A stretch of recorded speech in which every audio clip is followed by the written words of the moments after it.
I awoke to a silence that felt heavier than any weight I had carried before. The room, once filled with the hum of life, was now a cold void, echoing only the sound of my breathing. My body ached, residual from the illness that had drained me. My eyes searched instinctively for a sign of my children, a glass of water, a familiar shadow, a voice. But the chair beside my bed stood empty. The house I had built, the home where laughter once filled every corner, felt deserted as though they had vanished along with my health. The absence was a bitter truth I struggled to swallow. Days of solitude gave way to a hollow ache. They called themselves my children, yet when I needed them most, their love seemed to fade as quickly as my strength.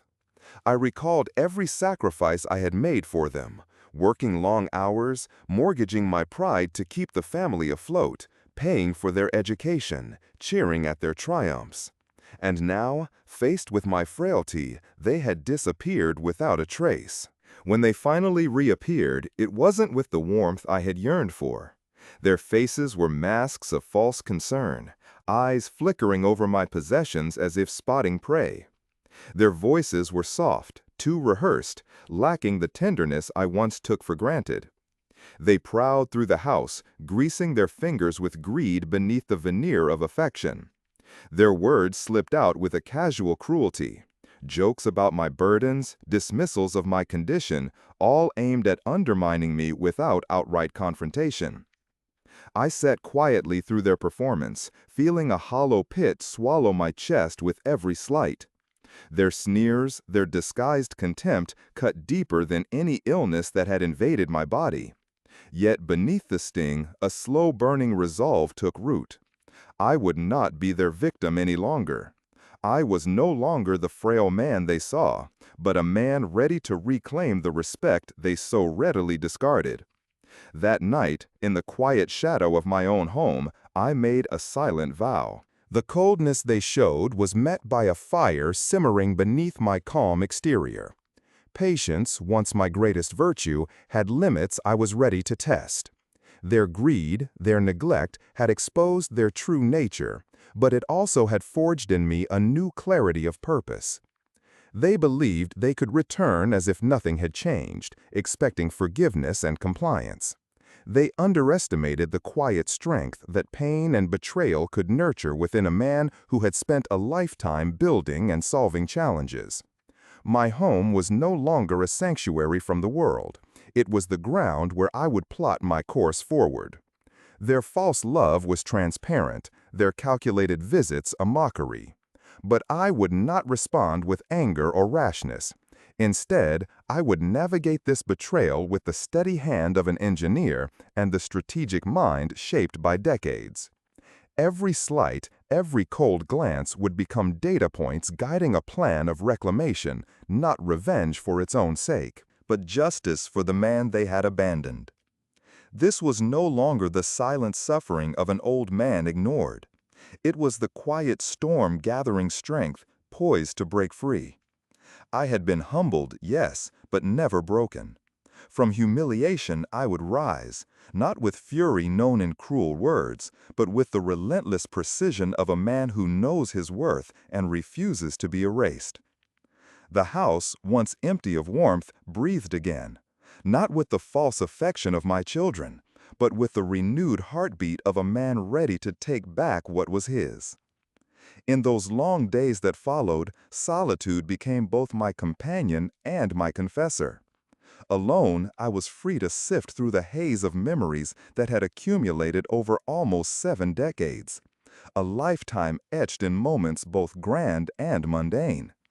I needed to remind myself of who I was, who I had been, and what had been silently stolen from me while I drifted in the shadows of illness. I traveled backward in time to the early years, when the laughter of children filled the modest house where I once cradled my newborns in tired arms. I was no different than any other man with the relentless will to provide, to build a future out of whatever meager means we had. The days had been long, the nights longer still, but the sacrifices seemed insignificant then, worth every ache and worry because they were for my children. There was the memory of emptying my savings account to pay for my daughter's college tuition. I could still see her proud smile, the sparkle in her eyes that made every penny feel like a worthy investment.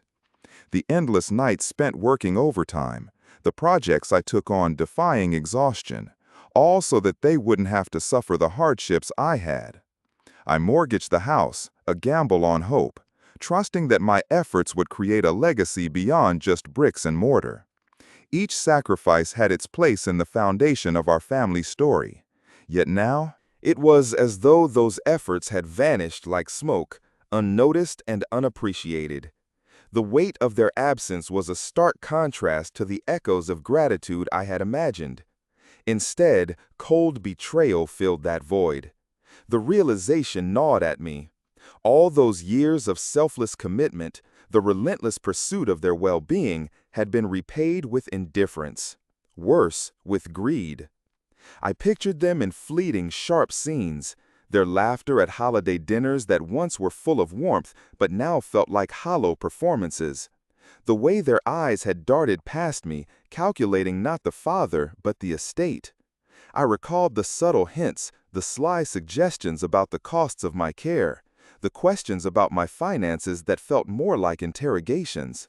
I wasn't just a man sick in bed. I had become an obstacle, a dollar sign, a fading asset to be discarded or exploited. That memory of paying for my daughter's college tuition haunted me intermittently. Not as an accusation, but as a bitter pillar of what should have been cherished, but was instead twisted into a weapon against me. When I thought of the tuition bills, hundreds of thousands invested, I saw more than numbers. I saw trust betrayed, a foundation cracked.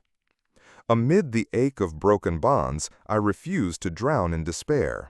Instead, these recollections fueled something far stronger.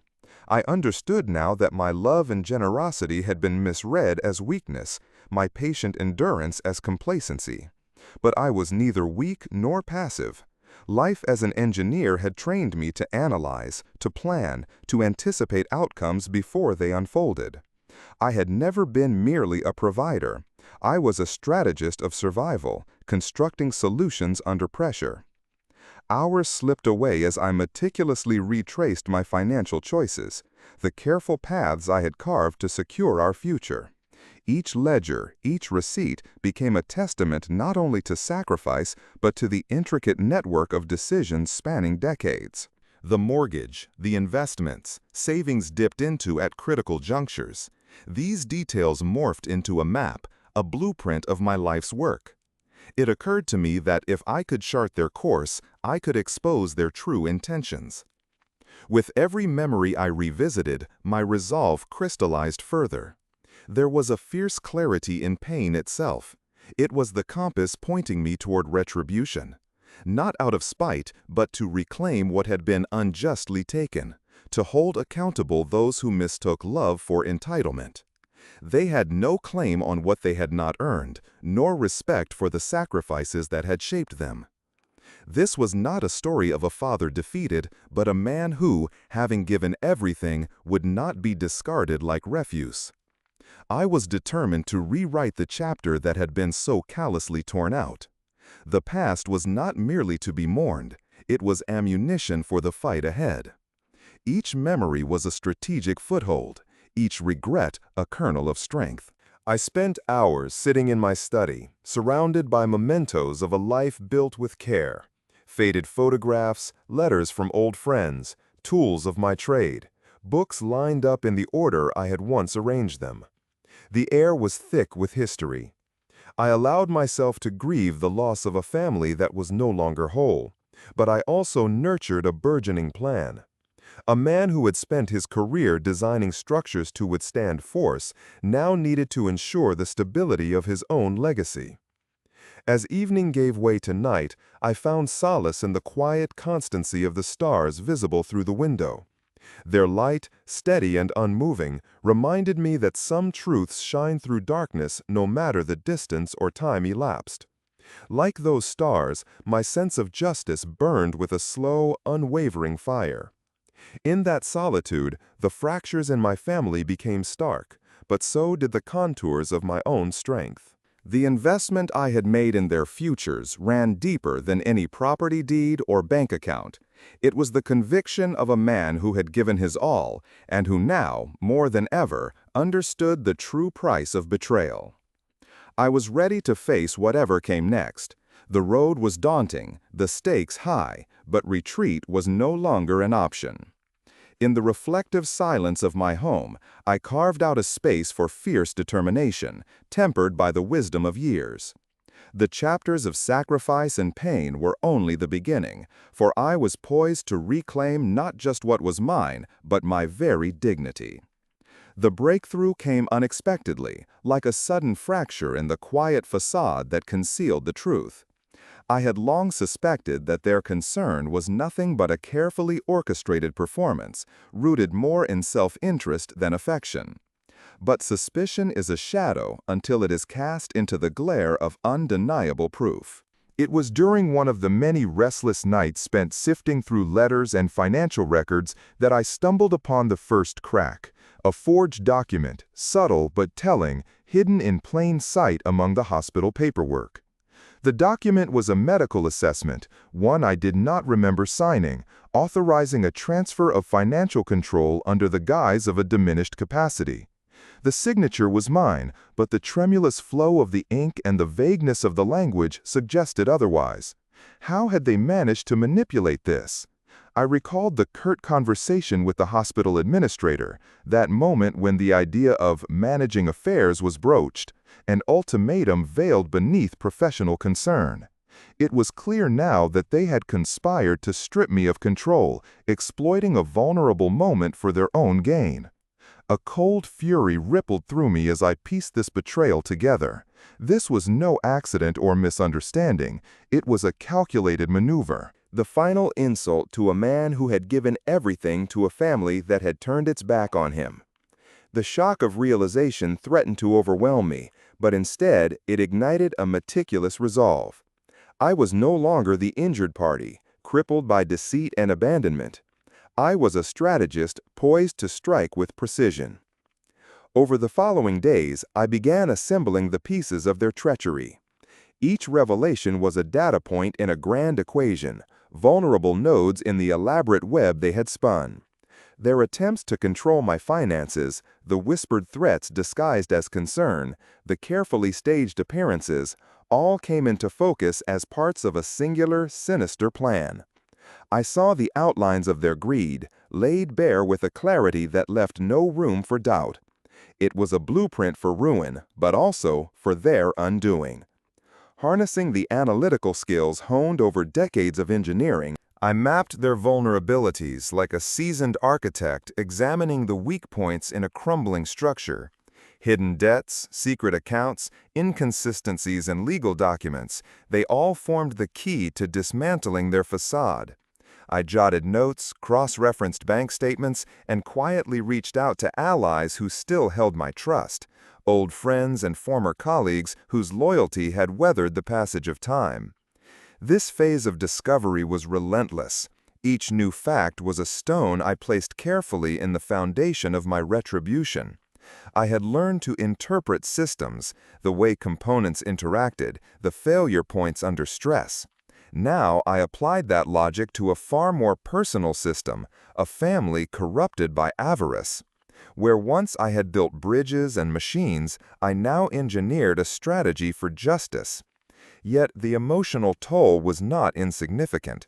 The weight of betrayal was a cold companion that settled over my shoulders, reminding me that the battle ahead was as much internal as it was external. I grappled with the pain of seeing those I had raised reduced to adversaries, their greed eclipsing any filial love that might once have existed.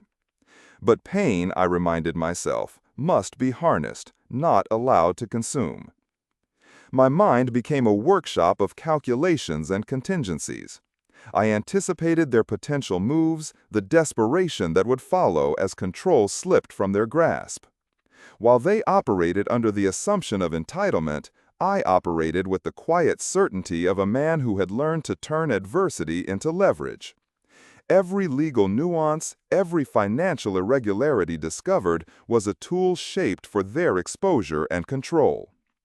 I also began reaching out discreetly to legal experts, trusted old friends, wiser than their years, who still remembered the man I was and the principles I embodied. These consultations were careful and confidential. Each piece of advice was met with a measured response, filtered through the lens of decades of problem-solving. Together, we crafted the outlines of a counterattack that respected the law but bent it unfavorably for those who sought to exploit me. There was no room for emotional, hasty decisions. I was the calm at the center of a storm, calculating each move with clinical precision. The betrayal had transformed me, made me cautious where I had been trusting, strategic where I had been generous to a fault. It was a metamorphosis born not of bitterness but of necessity, a shift from wounded patriarch to steely tactician. In quiet moments, I wrestled with the knowledge that the battle ahead would challenge not only my intellect but my spirit. I was reclaiming more than control over assets. I was restoring the dignity that their actions attempted to erase. This was not about revenge in the crude sense, but about justice, measured, exacting, unrelenting. I recalled the countless times I had taken apart complex machines to understand their failures, how a single malfunctioning part could bring down an entire system. Likewise, I saw the fractures within my family as that weak link, a failure born not of chance but of deliberate sabotage. And just as in engineering, to fix the system, one must identify and replace the fault. With these thoughts, a resolve cemented in my core. I would not allow their greed to define my final years. I would harness every experience, every lesson learned to reclaim my legacy on my own terms. The path I chose was neither easy nor swift, but it was mine. As days turned into weeks, I continued to gather evidence, cross-check facts, and build my case with the precision of a man accustomed to exactness. The faint embers of trust I once had in my children had long since burnt away, replaced by wary observation and an unwavering sense of purpose. Their world, once secure in their assumption, was about to face an upheaval they had not anticipated.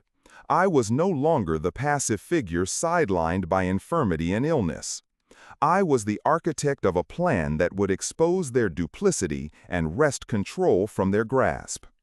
This was my turning point, from brokenness to calculation, from victim to strategist. Pain had broken my body, but it would never shatter my mind.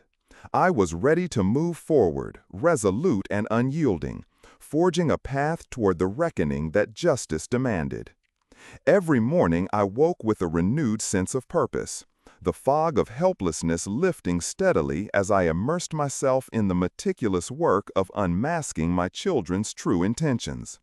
This was not merely about reclaiming control over finances and assets, but about restoring the dignity their neglect and greed had attempted to strip from me. My engineer's mind thrived on this challenge. The complexity awakened a part of me long dormant amid the pain and loneliness. The first step was understanding the extent of their deceit, and for this I delved deeply into documents, records, and statements. The task was daunting.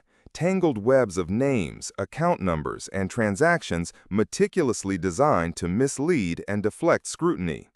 Shadow companies with innocuous titles obscured thousands of dollars moving in and out, seemingly at random, but all part of a calculated network siphoning wealth that was rightfully mine.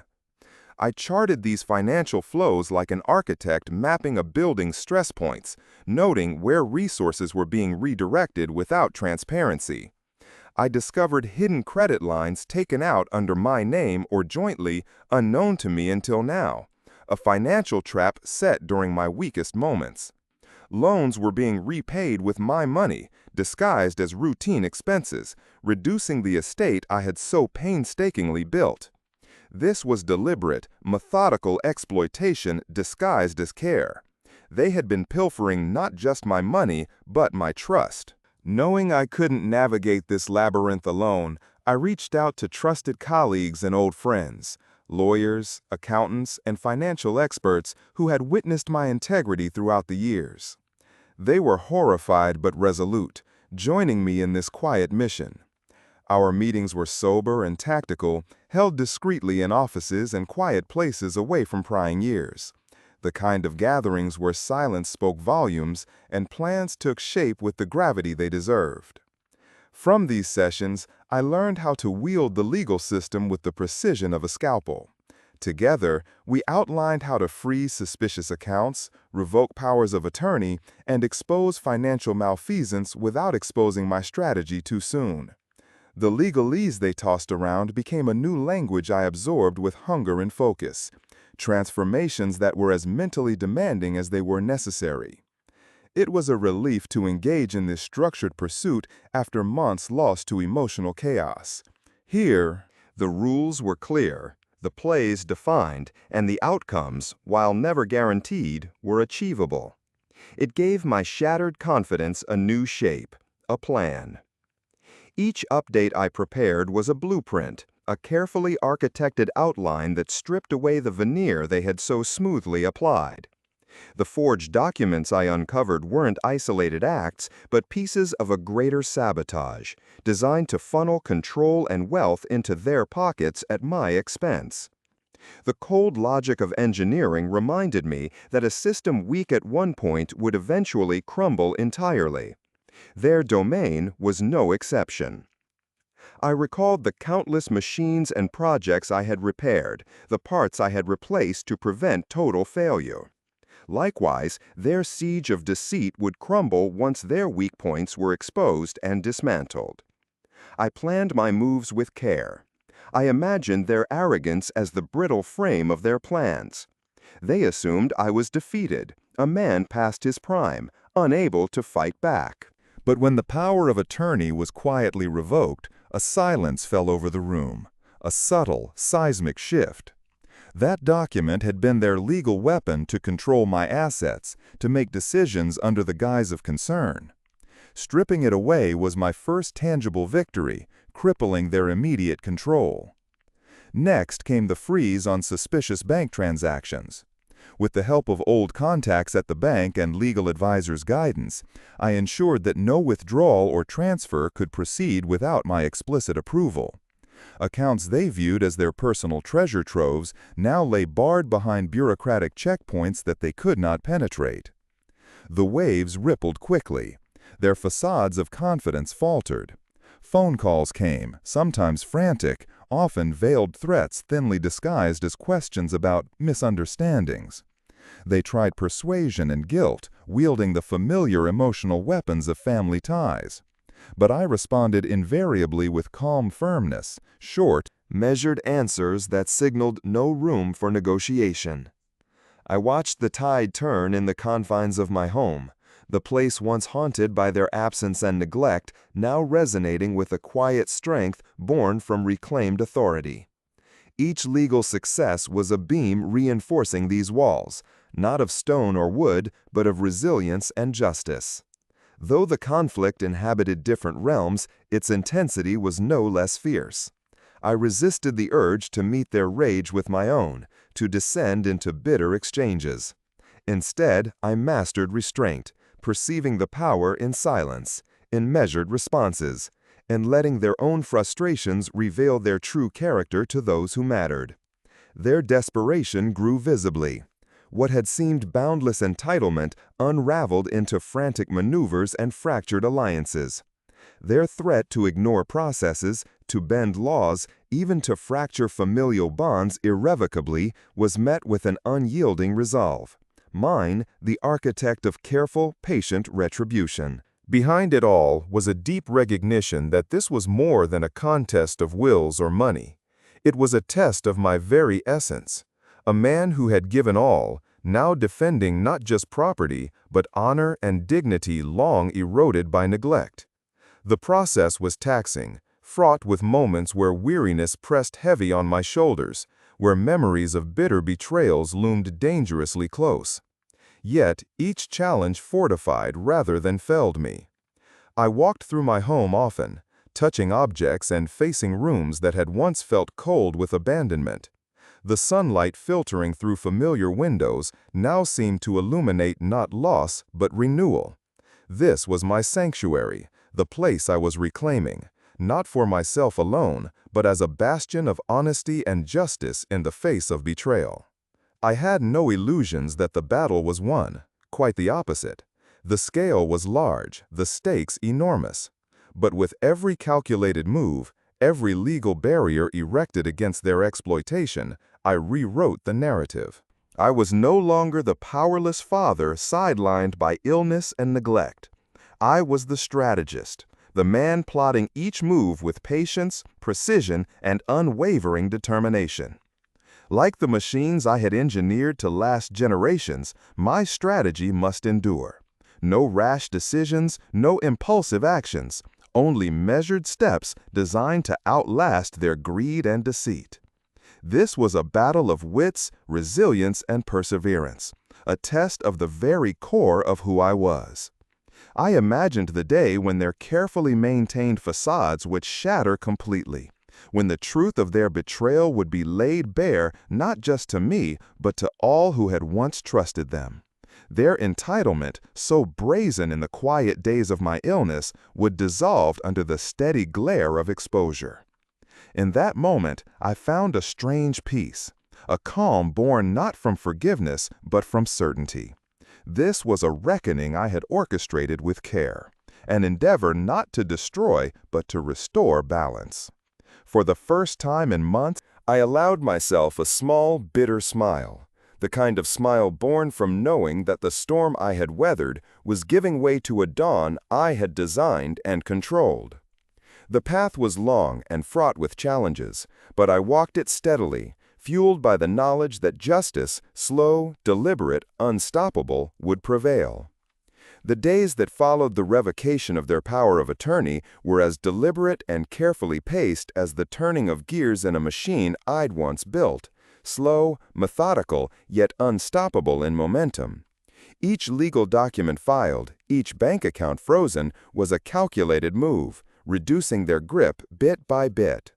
I understood the magnitude of this struggle. It wasn't just about finances. It was about reclaiming my life, my dignity, and the legacy I had spent a lifetime constructing. The banks, creatures of procedure and protocol, became my allies. Faced with proper documentation and sound legal counsel, they acted swiftly and decisively. The text I sought out officers who knew me, who remembered the integrity I embodied. It was through these trusted contacts that I ensured no transfers or withdrawals could be made without my explicit approval. What was once a floodgate of unrestricted access for my children was now firmly sealed. Their reactions were immediate and revealing. At first, polite inquiries and tentative pleas hinted at their shock. But soon the excuses gave way to sharpness. Confusion transformed into desperation, thinly cloaked behind false civility. I sensed their panic growing with every failed attempt to access funds, and it was unmistakable even through the cold, distant lines of late-night phone calls.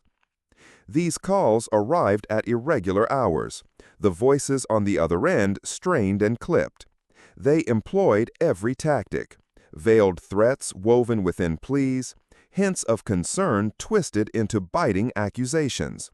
Their greed masqueraded as care, but their true desires rang clear to me. But I stood firm, the embodiment of quiet authority. I was no longer the frail man sidelined by illness. They faced a man who had reclaimed his power and would protect it relentlessly. The home, once a mausoleum of neglect, began to breathe with renewed energy. I roamed its familiar halls with a sense of ownership reborn. Familiar objects, the well-worn books, the framed family photographs, the tools of my trade, reminded me of the life I had built with unwavering dedication. This was my sanctuary, a testament to endurance and resilience, and I was rising to defend it. Though the legal victories accumulated, the emotional toll was unmistakable. The betrayal I endured weighed heavily on my heart. There were moments when fatigue threatened to drown my spirit, when memories of false hope and broken promises crept into my thoughts. But I anchored myself in the lessons of my life, the countless times I had faced adversity with steady hands and a clear mind. Like the intricate machines I repaired, I understood that even the most fragile systems can be restored through patience, insight, and unwavering attention to detail. My family's fractures were no different. Their greed was a fault line beneath the surface of what should have been love and loyalty. And just as I had rebuilt faulty mechanisms, I was determined to mend the wreckage of trust and reclaim what was mine. Each frozen account and halted transfer was a tangible step toward restoration, a reinforcement of my resolve. I was not motivated by spite or vengeful anger, but by a pursuit of justice. The slow dismantling of their fragile empire of entitlement was the rectification of betrayal, the reassertion of rightful order. Where they resorted to intimidation and threats, I remained unmoved. Their frustrated attempts to rattle me were met with steely silence and precise legal replies. The power I wielded was not the loud, destructive kind, but the quiet, unassailable force of truth and rightful authority. Their arrogance, once so brazen, cowered beneath the weight of accountability. Their entitlement dissolved when confronted by the unyielding facts and my unwavering determination. The walls of their deceit crumbled, not by anger or chaos, but by deliberate, methodical dismantling. While the external battles played out, I remained vigilant against emotional entrapments. I refused to be drawn into the drama, knowing that maintaining my composure was essential. This was not a fight of words or tempers. It was a strategic engagement played on the fields of law and evidence. In my solitude, I often reflected on the journey from abandonment to this reclaiming of power. I felt no joy in the fractures within my family, only a solemn understanding that some wounds run too deep for reconciliation. What mattered now was restoring balance and protecting what I had built with my own hands and mind. Looking ahead, the path would not be easy. More battles awaited, but I was prepared to meet them. The strength I now carried was forged in pain, sharpened by betrayal, and tempered by wisdom. I would face the final challenges with the calm resolve that had guided me thus far. This house, these possessions, this legacy, they were not merely property. They were the physical embodiment of a lifetime's work, of dreams realized and sacrifices made. I would defend them against any who sought to exploit or diminish their value. The unraveling I had set in motion was unstoppable. With every careful maneuver, every measured legal step, I was not just reclaiming assets, I was reclaiming my dignity, my truth, and my peace of mind. And as the shadows of betrayal receded, I walked forward, steady, strong, and unyielding, knowing that justice, though slow, was as inevitable as dawn. The day the courtroom doors closed behind me signaled the end of a battle that had consumed not only years, but the very essence of my fortitude. The weight that had hung heavy on my chest through countless sleepless nights began to ease, though the scars of this long ordeal remained etched deep within me. Around the courtroom, faces I once knew, some familiar, others distant, were caught between shock, disbelief, and the slow dawning of realization. My children sat there, their carefully constructed facades crumbled, stripped bare by the cold light of truth. Their forced composure betrayed the fracture I had exposed beneath the surface. From the very start, the atmosphere in that room was charged, thick with the presence of unvarnished realities. The proceedings moved deliberately, each point of evidence a steady unraveling of years of deception and neglect. My lawyers laid bare a tapestry of forged documents, illicit transfers, and betrayals that had seeped into every corner of my life. But this was more than a legal case. It was my life story, told in ledgers, contracts, and broken promises, each fact a brick in the wall of justice I had built. Witness after witness stepped forward, their testimonies painting a vivid mosaic of betrayal and lost trust. Friends who had stood by me offered solemn accounts of the growing distance, the suspicious dealings, the cold opportunism disguised as familial duty. Their voices reverberated throughout that chamber, exposing the lies that had long been buried beneath the veneer of polite smiles and feigned concern. I listened with a steady heart, the emotional weight threatening to crack my armor but never quite breaking through. The sacrifices I had made were no longer invisible. Every late night spent working, every financial risk taken to secure their futures had borne witness in my testimony. I spoke with measured dignity, detailing the cruel irony of illness, which should have drawn us closer, instead revealing the frigid calculation beneath the surface. The tension between us was palpable, a family divided not just by law but by fractured bonds and betrayed expectations. Their eyes, once filled with entitlement, now flickered with panic and regret, though neither admission was spoken aloud. In this room, their assumed power was a fragile illusion, unraveling under the scrutiny of undeniable truth. The lawyer's arguments danced back and forth with practiced skill, each point met with counters carefully crafted to preserve the narrative of justice. Yet beneath the professional exchange lay the raw unearthing of a family's broken foundation, one held together not by love but by greed twisted into a pseudo-family code. The final judgment was a quiet thunderclap. The court revoked their claims to inheritance, returned control to me, and pronounced judgment on the very actions that had fractured what remained of our family. The verdict was firm and just, a recognition that betrayal within kinship demanded accountability and restitution. Exiting the courtroom felt like stepping into a new world. The oppressive weight of years lifted, replaced by a quiet resolve I had long sought. I was no longer the discarded patriarch, abandoned and forgotten. I was a man restored through perseverance, justice, and unwavering strength. The home I returned to bore the silent marks of neglect and hope intertwined. It welcomed me back not just as a shelter, but as a symbol of renewal. The familiar creaks of floorboards and the soft light filtering through windows were no longer reminders of abandonment, but the quiet heartbeat of reclamation. While the possessions and assets secured in court were tangible victories, the true triumph was intangible, a restoration of dignity and peace long eroded. The house stood not merely as a building, but as a testament to a lifetime of effort, sacrifice, and now redemption. Beneath these victories lay a sober acceptance. The fractures within my family were too deep for easy repair. The warmth of true reconciliation was a farewell we would never share. Yet there was solace in the clarity that justice provided. The truth I carried was now free to breathe, no longer hidden beneath layers of pretense and denial. As I settled back into my daily life, reflection became my companion. The memories of pain mingled with those of love and hope, the tapestry of a life woven with both joy and sorrow.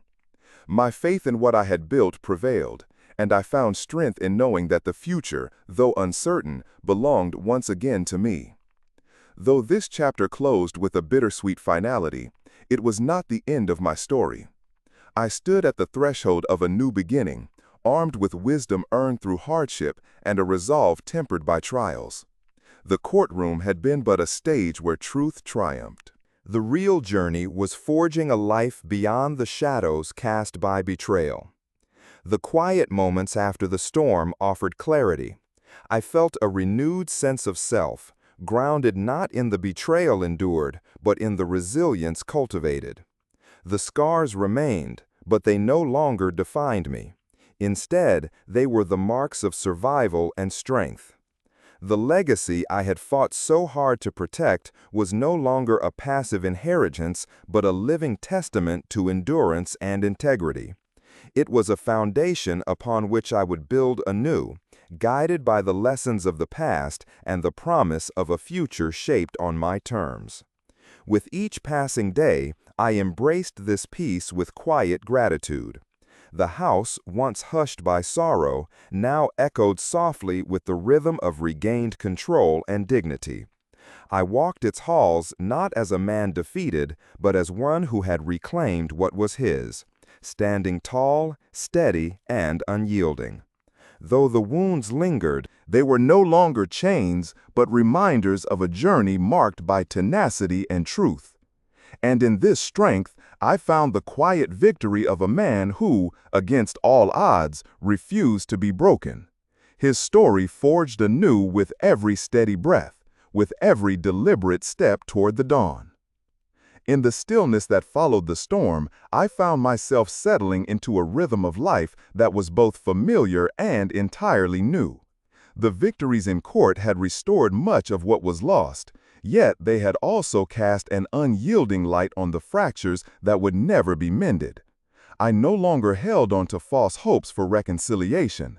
Instead, I embraced a sober acceptance that some bonds, once broken, could not simply be repaired. But in that acceptance, I discovered a profound peace. The justice I had sought painstakingly and patiently was more than a legal victory. It was a reclamation of my dignity. The legacy I defended was no longer just a collection of assets or possessions. It was the embodiment of every ounce of effort, sacrifice, and love I had invested over a lifetime. This was my inheritance, not given to me by birthright, but claimed through resilience and wisdom. Nights often found me in quiet contemplation by the window, watching the world outside move on unperturbed. The house around me, once a silent tomb of neglect, now hummed softly with the promise of renewal.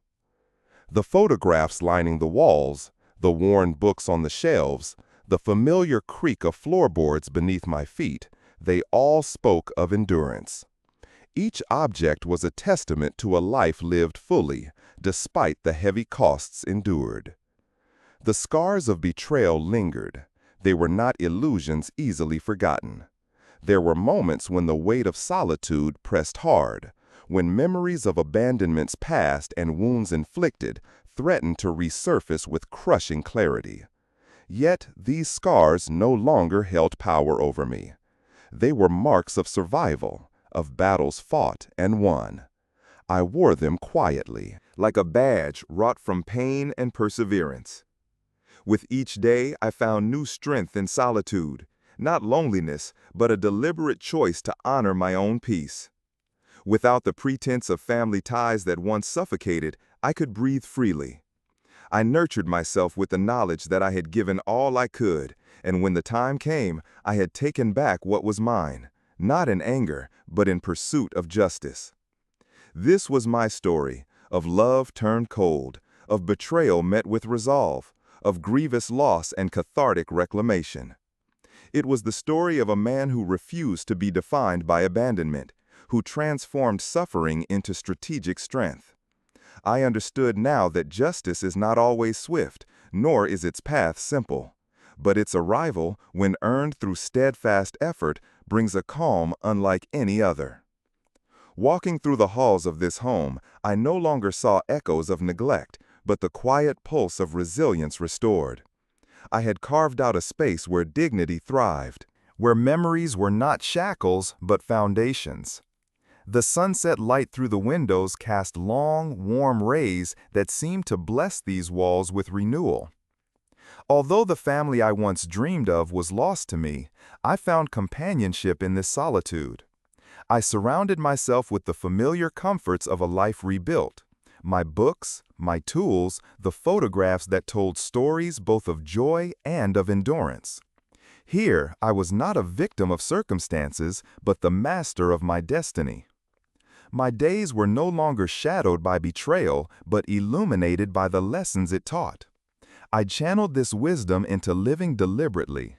Quiet mornings spent in reflection, afternoons devoted to small projects that gave purpose, evenings filled with tranquil acceptance. The future was uncertain, but it was mine to shape, a canvas awaiting the brushstrokes of experience refined by adversity.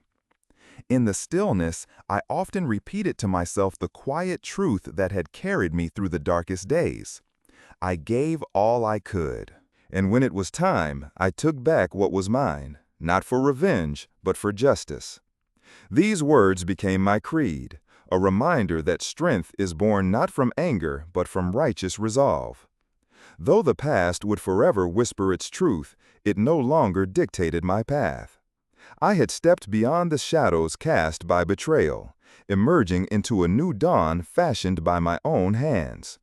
There was a profound dignity in this emergence, a silent triumph of a man who, against all odds, refused to be broken.